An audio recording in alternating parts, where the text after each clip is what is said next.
Parfois, quand je regarde au loin, je repense au 11 septembre. C'est à partir de là que tout a commencé pour moi, pour mon travail de chercheur de vérité. Le grand départ de la croisade américano-sioniste des Illuminati en lutte pour imposer à tous le nouvel ordre mondial. Trop de guerres et trop de morts. Il faut agir contre cette horreur.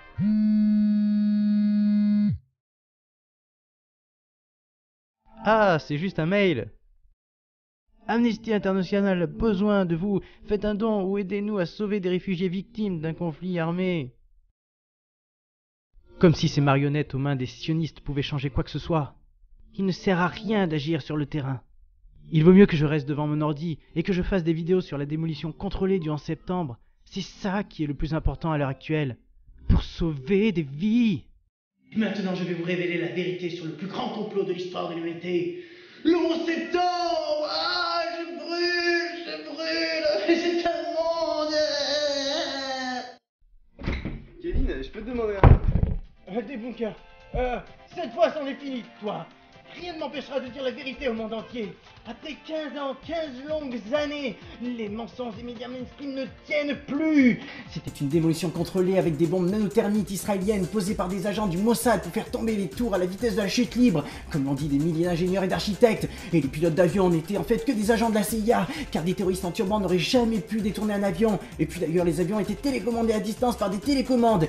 Et on n'a jamais retrouvé les boîtes noires dans les débris, ce qui prouve bien qu'il n'y avait aucun avion dans le ciel ce jour-là. C'était seulement des hologrammes de l'armée. Et puis de toute façon, les terroristes n'ont jamais existé. Et d'ailleurs, ils sont encore en vie à l'heure actuelle. D'accord, mais je voulais juste te demander un ouvre-bouteille en fait. Ah. Attends, je dois avoir ça quelque part.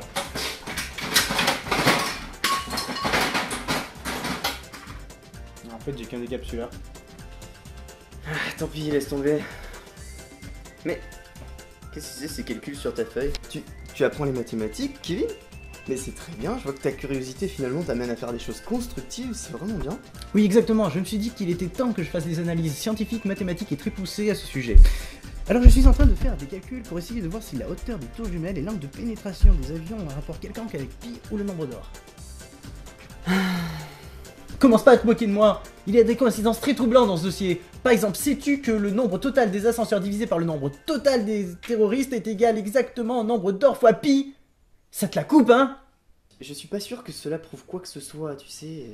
Encore, c'est rien par rapport à la science numérologique. Regarde, j'ai fait plein de recherches. Il s'est écoulé exactement 900 jours entre le 11 septembre et les attentats de Madrid. La date d'attaque, 11-09, 9 plus 1 plus 1, 11. Le 11 septembre est le 254e jour de l'année, 2 plus 4 plus 5 égale 11. Après le 11 septembre, il reste 100 jours d'ici la fin de l'année. Les Twin Towers, debout, côte à côte, font un 11. Le premier avion qui a frappé le tour était le vol numéro 11. L'État de New York est le 11e État à se rejoindre à l'Union. New York City, 11 lettres. Chacune des tours comptait 110 étages. Autant de chiffres qui ne peuvent provenir d'une coïncidence. Les mathématiques sont une science exacte des bunks.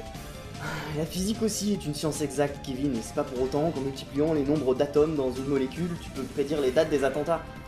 Le nombre d'atomes dans une molécule. Oui. Ce que tu fais s'appelle du concordisme, tu cherches des corrélations entre des trucs qui n'ont strictement aucun rapport entre eux, a posteriori d'un événement, pour t'auto-persuader qu'il y avait une sorte de prédiction avant l'événement en question. Laisse tomber des bunks, tu ne pourras pas comprendre tout ça tant que tu ne seras pas éveillé comme nous.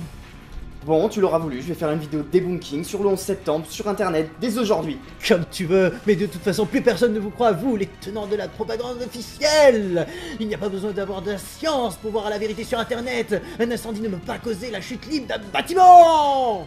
Mais bon sang, mais comment tu peux faire des affirmations aussi péremptoires sur de l'ingénierie structure ou sur les effets d'un incendie dopé au kérosène alors que t'as un CAP esthéticien, quoi? Et voilà, c'est reparti, je suis trop con pour comprendre. Moi qui ai qu'un CAP d'esthéticien, hein? C'est toujours pareil avec toi. Je dis pas que tu es con, je dis juste que c'est pas du tout ton domaine et que tu peux pas comprendre ces trucs-là correctement. Toi, tu sais donner des conseils en esthétique, même si parfois j'ai des doutes. Et les ingénieurs structure, eux, eh bah, ils savent très bien analyser les problèmes de structure. Non! Non! J'ai fait un rêve! Oui, le jour de notre indépendance! Nous, esthéticiens, nous prouverons à la terre entière toute la vérité sur le 11 septembre! Voilà. Comme tu veux, et ben on verra qui c'est qui a les meilleurs arguments. Hein? Ciao.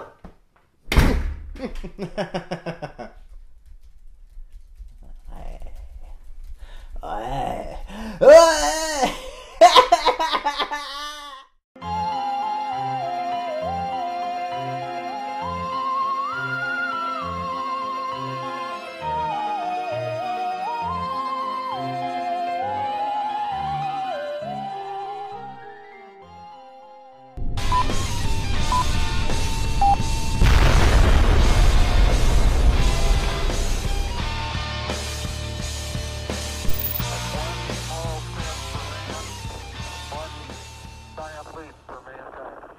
Bonjour à tous, et bienvenue dans un nouvel épisode de Nous manque tous.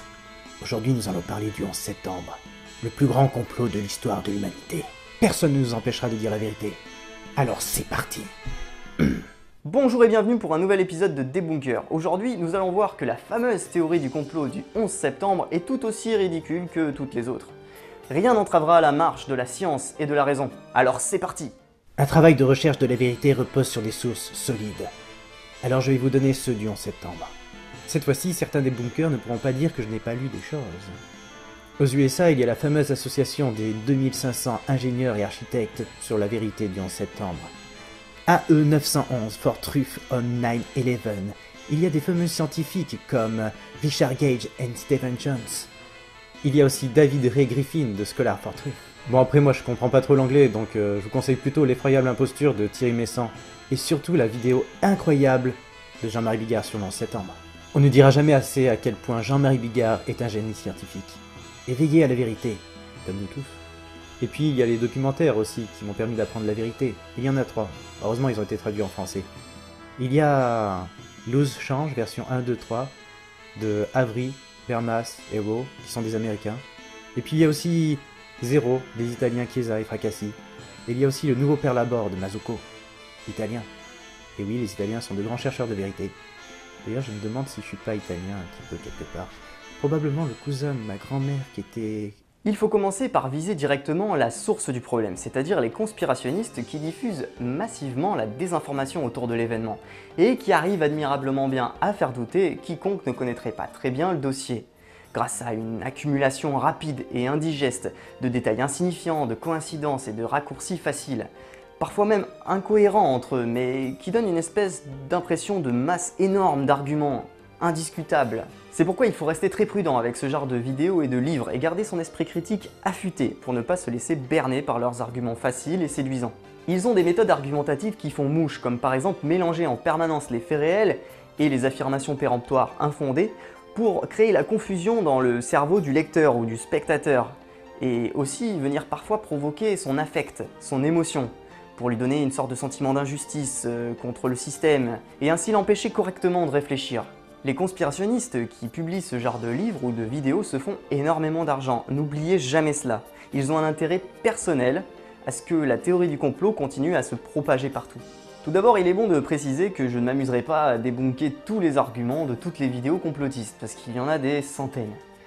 Donc je m'attarderai seulement sur les points principaux, ceux qu'on voit le plus souvent, en vous donnant des sources et des arguments de pure logique. La grande majorité des arguments que vous donneront des complotistes dans des débats viennent en fait de 3 documentaires complotistes, Loose Change, Zero et Pearl Harbor. Or, ces documentaires sont déjà démontés point par point, par des gens qui connaissent la question mieux que moi. Donc Loose Change est démonté point par point par le débunker Mark Roberts dans son célèbre Loose Change Viewer Guide.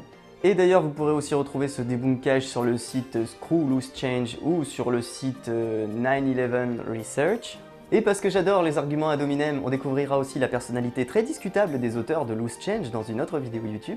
Quant à Zero, film primé au Festival de Rome du cinéma 2007, il est démonté point par point par le groupe de scientifiques italiens Undici Settembre, et je sais pas du tout si je l'ai bien prononcé, dans un livre intitulé Zero Pointé, et trouvable sur internet en français.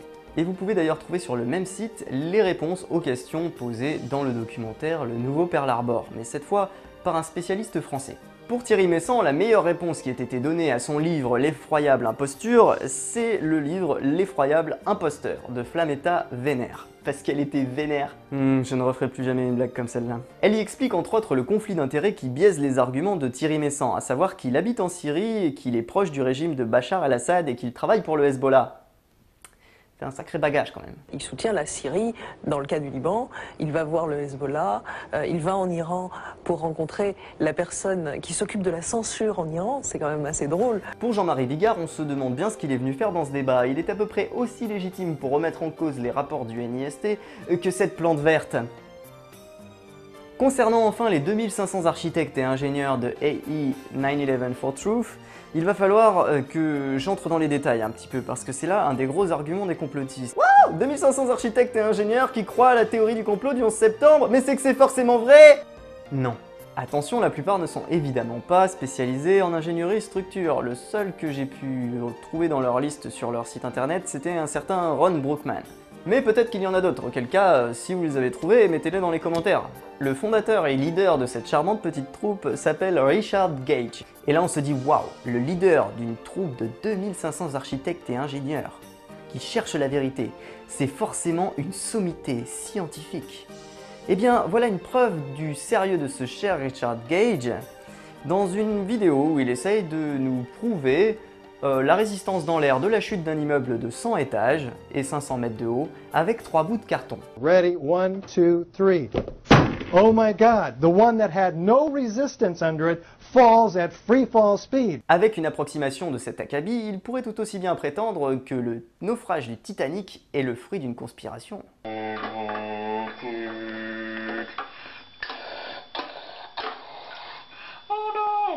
En matière d'approximation et de comparaison douteuse, Richard Gage n'en est de toute façon pas une perle près. Je vous mets une adresse dans les sources. Et comme tout bon leader, il a aussi ses lieutenants, comme le physicien Stephen Jones, un des seuls complotistes à avoir réussi à publier une publication scientifique dans une revue à comité de lecture. Mais Stephen Jones était déjà connu auparavant pour avoir publié un article sur le passage de Jésus chez les Mayas après sa résurrection. Ouais.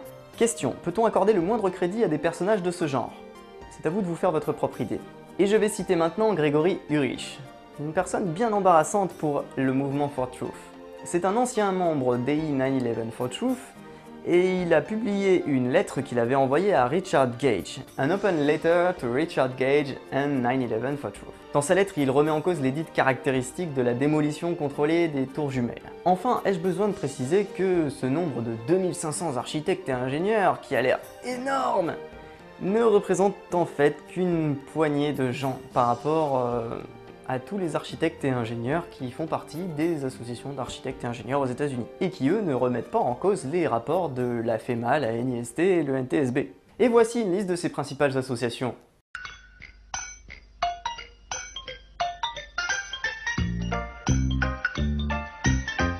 Et si vous pensez toujours après ça que tous les architectes et ingénieurs américains indépendants accordent le moindre crédit au complot du 11 septembre, alors je vous conseille d'aller tout simplement voir un blog d'ingénieurs et d'architectes américains qui ne contestent pas du tout le 11 septembre.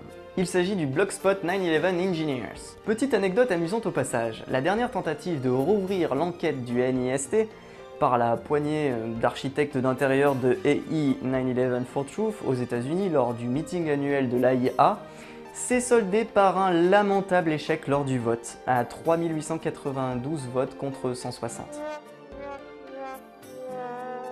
Conclusion, la grande majorité des experts, c'est-à-dire le consensus scientifique, est donc persuadée qu'il n'y a aucune raison de penser que le 11 septembre soit le fruit d'une démolition contrôlée. Évidemment, il y a aussi les débunkers, vous savez, ces agents de propagande sionistes payés par le gouvernement qui sont là pour réfuter les théories du complot. Il vaut mieux ne pas parler d'eux, ce sont des scientifiques. Ils ne peuvent pas nous comprendre, nous, les chercheurs de vérité. Il n'est pas évident de définir clairement ce qu'est un débunker. Est-ce que c'est simplement un opposant aux idées complotistes ou est-ce que c'est quelqu'un qui va être très actif dans le démontage des théories du complot? Généralement, on va quand même considérer qu'un débunker est une personne qui est activement impliquée dans le démontage de théories du complot. Mais le problème, c'est que la plupart des spécialistes, en fait, ils s'en foutent et ils se contentent d'ignorer purement et simplement les théories complotistes en considérant que ce sont des théories marginales, ridicules et pas bien méchantes. Dans l'absolu, ils ont raison, ces thèses sont bien souvent ridicules et ne reposent sur pas grand-chose.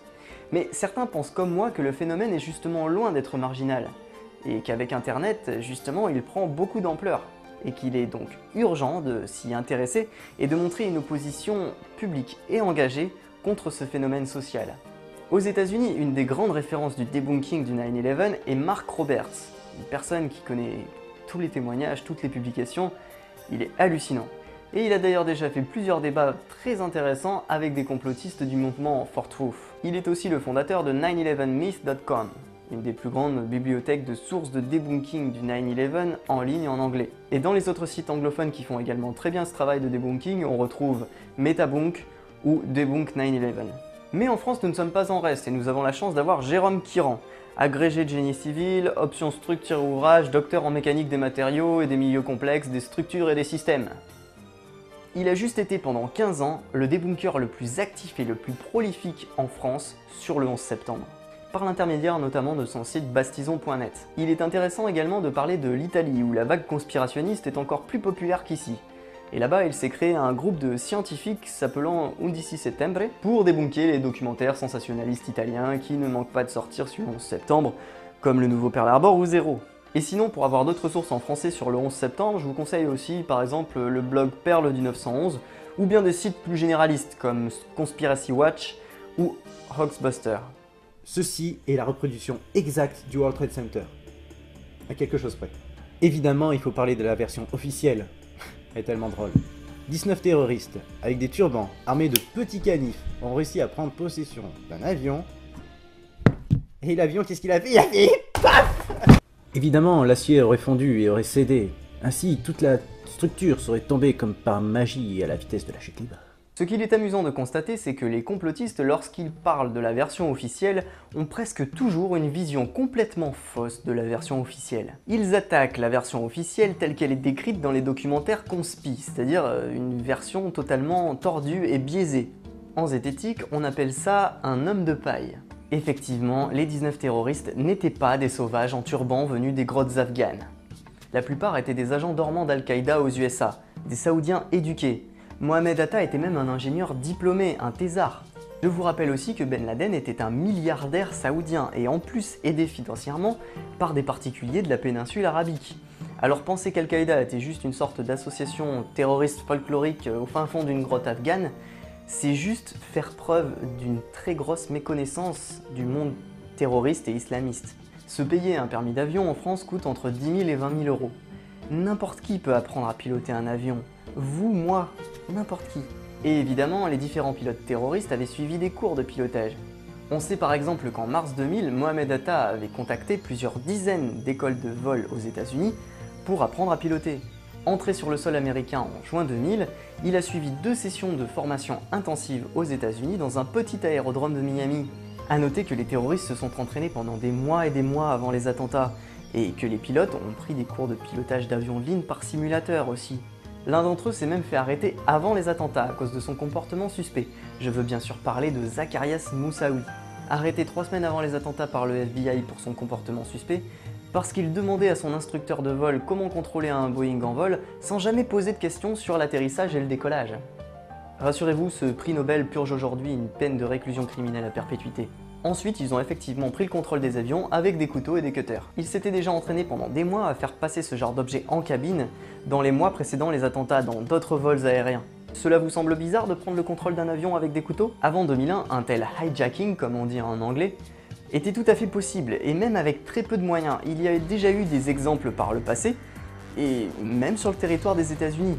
Imaginez simplement 4 hommes ultra déterminés et surentraînés qui se lèvent d'un coup pendant le voyage et qui commencent à crier partout en agitant des couteaux et en poignardant des hôtesses. A noter que cette technique n'était effectivement pas parfaite. Sur les 4 détournements, l'un d'entre eux a totalement échoué. Et oui, effectivement, on sait que le 4e avion du vol 93 qui avait été détourné pour l'envoyer sur le Capitole ou la Maison Blanche s'est écrasé lamentablement dans un champ à Shanksville. Et cela grâce au courage des passagers, qui, ayant appelé leur famille avec les téléphones de bord, ont appris qu'il y avait eu les crashs de 2 autres avions dans les tours jumelles. Ils ont alors compris qu'ils étaient tous condamnés, et perdu pour perdu, quelques-uns se sont jetés sur les terroristes, Et ils ont finalement réussi à les neutraliser, et notamment un champion de judo, Jeremy Glick, et un ancien footballeur américain. On sait tout ça grâce au dernier coup de fil de ces passagers à leur famille. En bref, pour conclure, si vous voulez connaître la version officielle, c'est-à-dire la vraie, c'est-à-dire pas la version simpliste homme de paille des complotistes, alors il faut que vous lisiez le rapport de la commission Keane, qui fait que 585 pages. Comme je le dis, il faut être ouvert à toutes les théories, même celles qui pourraient sembler absurdes, folles, excentriques, car rappelez-vous, ils nous mentent tous, et nous vivons dans la matrice. Donc sachez qu'il est possible que ces avions n'aient jamais existé.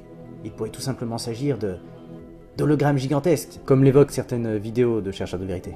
D'après cette théorie, les tirs de laser depuis une plateforme spatiale en orbite auraient provoqué la destruction totale des bâtiments. Bien sûr, une fois que les bombes placées par le Mossad et la CIA auraient explosé. Moi je dis que ça se défend, je trouve ça même totalement logique, mais on n'a pas encore les preuves. De même pour la théorie alternative qui dit que ce jour-là, le Mossad aurait appelé tous les juifs du World Trade Center. Ainsi, tous les juifs ne seraient pas venus travailler ce jour-là, et il n'y a donc aucun mort juif. En fait, il est possible que la théorie des hologrammes soit la vérité. Pour moi, c'est la vérité. Mais il est aussi probable que ce soit des fausses rumeurs bidons lancées par des services secrets, des gouvernements, tout ça pour décrédibiliser notre cause. Je ne sais même pas si je dois parler de ces thèses alternatives complètement farfelues. Les avions étaient des hologrammes, selon certains. Waouh! Donc il existerait une technologie capable de projeter un hologramme en l'air, c'est-à-dire de la lumière en fait, projeter de la lumière, pour créer une forme ultra réaliste d'avion en l'air. Tout ça sans rien pour arrêter la lumière en question. C'est la même technologie que les sabres laser, les gars. On peut faire des sabres laser avec la technologie de la CIA, oui. Et où est la trace, le halo de la projection de lumière de l'hologramme? On ne la voit pas, bien sûr. Bah, je sais pas, peut-être parce que c'est une technologie secrète empruntée aux extraterrestres de Roswell. Allez savoir. On peut ajouter dans la même veine la thèse du tir de laser de la plateforme spatiale orbitale américaine. Là, c'est même plus du conspirationnisme, c'est une surdose de films de science-fiction. On est dans Star Wars. La prochaine étape, on fait péter Alderaan, quoi. Et le coup des 4000 juifs qui ne sont pas venus travailler ce jour-là dans les tours. Sérieusement, il faut être sacrément haineux des juifs pour gober un truc pareil, quoi. Tu te fais chier à organiser le plus grand complot du monde, mais tu préviens 4000 personnes le jour J, comme ça, pour qu'ils aillent pas travailler.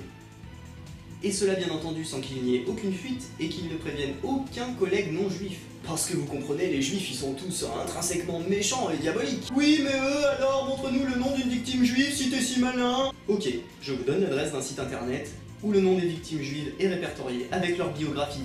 Ou sinon, allez simplement voir les noms sur les stèles du mémorial de Ground Zero. Ça vous fera un petit jeu sordide pour votre prochain voyage à New York, reconnaître les noms des juifs sur le mémorial. Enfin bon, ces tests très farfelus ont au moins le mérite d'irriter les complotistes lambda, on va dire la majorité des complotistes, c'est-à-dire ceux qui ne vont pas aussi loin dans le délire du complot. On assiste ainsi à des dialogues surréalistes assez amusants entre complotistes dans les commentaires de ces vidéos, avec d'un côté les complotistes qui disent « Ouais, c'est vraiment trop chelou votre théorie, personne ne peut croire que les avions sont des hologrammes, vous êtes sûrement des trolls payés par le gouvernement pour décrédibiliser notre recherche de la vérité !» Et d'un autre côté, les complotistes encore plus extrémistes qui répondent « Ouais, non, c'est vous qui êtes manipulés par le gouvernement, si vous croyez pas que les avions sont des hologrammes, et ben c'est que vous êtes des moutons et que vous êtes pas encore assez éveillés !» Des barres, quoi. Bon moment garanti. Et oui, être débunker, c'est parfois amusant aussi. D'ailleurs, je vous le conseille, lancez-vous.